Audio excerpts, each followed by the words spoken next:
So hello everyone, myself Advocate Gautam Arswal, Associate with Dialyzy. Welcome to Dialyzy. Today in this video, I'm going to discuss with you and cover up or remaining part, which in the very first part we have already discussed what are the features of Hindu Succession Act. So this is the second part. In this part, we are going to complete the whole discussion. So let's start the discussion. Starting with the next one, the next feature.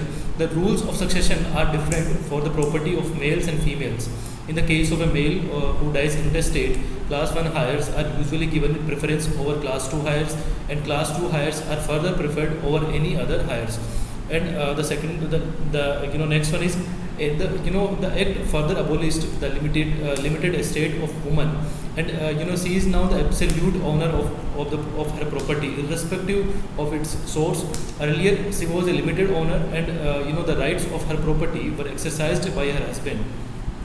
But now all the rights are exercised by her, she can even dispose of her property and take decisions.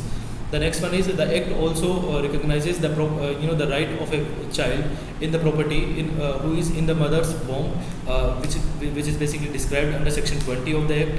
It states that an unborn child in a woman's womb would have the right to inherit the property, assuming that he has been born before a person dies intestate. The act also clarifies that full blood relations are preferred over half blood relations under section 18 of the act, and it further explains the concept of shares that are to be divided per capita or per style.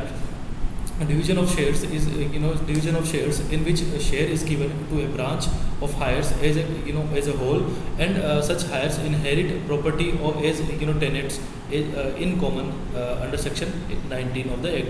And the last one is it gives a list of people that are excluded from inheriting a property on different grounds. However, it abolished all the grounds that excluded a person due to his physical deformity or capability under section 28 of the act. It also provides that the right of an illegitimate child to inherit property is confined to the mother's property and not the father's property.